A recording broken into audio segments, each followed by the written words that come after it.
Hello everyone and welcome back to another video. So today in this video we'll talk about what is going on in the market, how we can plan the trade according to this market because market बहुत ज़्यादा choppy है अभी के time frame पे। कल रात को हमने एक शॉर्ट साइड ट्रेड लिया था BTC में जिसका अभी तक TP1 हो चुका है। TP2 के लिए हम वेट कर रहे हैं बट अभी तक मार्केट ने TP2 नहीं दिया है। We are still waiting for that, ठीक है।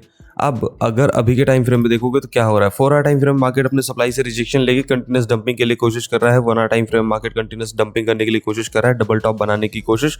45 मिनट 15 मिनट टाइम फ्रेम पे what you can do, you can take a short side trade again if the market will come up to near about 103-300 के आसपास आता है। Again you can take a short side trade, लेना अपने short ही है all the way down to near about 100 के आसपास के एरियाज तक के लिए आपको शॉर्ट ही साइड ट्रेड लेनी है बिकॉज मार्केट की कंडीशन शॉर्ट साइड ट्रेड की है, लॉन्ग की कंडीशन नहीं है, ठीक है। जितना ऊपर जाए उतना ऊपर से शॉर्ट करो, जितना मन करे उतने से शॉर्ट करना। अभी के लिए ये ऊपर यहाँ तक जा सकता है जो कि है 104,390 80 के आसपास के एरियाज पे जा सकता है, ठीक है। वेट कर लो, रिट्रेसमेंट हो, शॉर्ट साइड ट्रेड के लिए जाओ।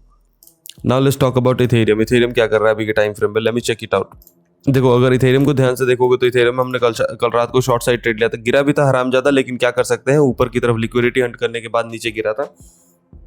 अब क्या कर सकते हैं इथेरियम में सेम कंडीशन ना, BTC वाला same condition. 1 hour time frame पे देखोगे तो प्रॉपर सप्लाई एरिया से रिजेक्शन लेगा, प्रॉपर सप्लाई एरिया से रिजेक्शन लेके कहाँ तक गिरने की कोशिश करेगा, it is trying to go to near about 25-38 and और ज़्यादा नीचे गिरा तो it can go to near about 25-53 के आसपास जाने की कोशिश करेगा। सीधी सीधी बात है, नीचे continuous dumping.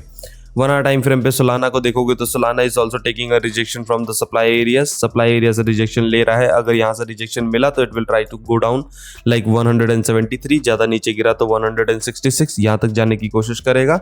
Now let's talk about गोल्डी की अगर बात करोगे तो गोल्डी में यहाँ पे एक अच्छा खासा डंपिंग देखने को मिल रहा है। अब क्या ये डंपिंग कंटिन्यू करेगा? 1 आवर टाइम फ्रेम के अकॉर्डिंग मार्केट को अगर ध्यान से देखोगे तो मार्केट प्रीवियस डिमांड एरियाज पे पहुंच चुका है। अब यहाँ पे अगर कुछ पैटर्न बनता है, फॉर एग्जाम्पल के लिए 5 मिनट टाइम फ्रेम पे देखो या फिर 15 मिनट टाइम फ्रेम पे देखो, ठीक है। आपने क्या देखना है, आपने देखना है यहाँ पे करेक्शन, ठीक है, मार्केट का ब्रेकआउट, ठीक है। ब्रेकआउट ऑफ 43 का जोन, 43 का जोन ब्रेकआउट होता है, रिट्रेसमेंट होता है, consider taking a long side trade in gold, ठीक है। This is the whole scenario of the gold in this particular time frame कि आपको वेट करना है जब 43 का एरिया टूटे, उसके बाद रिट्रेसमेंट हो, consider taking a long side trade. और टारगेट कहां तक के होंगे आपके? 63 के, ठीक है। तो आप क्या करोगे, वेट करो, रिट्रेसमेंट करे, फिर लॉन्ग साइड ट्रेड के लिए जाओ, ठीक है। बिटकॉइन में क्या कर सकते हो, बिटकॉइन में मार्केट में 1 आवर टाइम फ्रेम पे रिट्रेसमेंट हो सकता है। Retracement can go all the way up to near about 104,300 से लेके 380-90 के आसपास के एरियाज तक हो सकता है। इथेरियम की बात करोगे तो 1 hour time frame market is already taking a rejection and यहाँ से गिरा इथेरियम तो all the way down to near about 44 से लेके सीधा all the way down near about 2483 के आसपास के एरिया तक जा सकता है, ठीक है। सो आज के लिए इतना ही। वीडियो अगर पसंद आया हो तो लाइक शेयर कमेंट कीजिएगा। चैनल पर अगर आप नए हैं तो सब्सक्राइब करना मत भूलना। मिलते हैं नेक्स्ट वीडियो में, तब तक के लिए stay healthy, stay safe, take care, good night each and every one of you, see you tomorrow.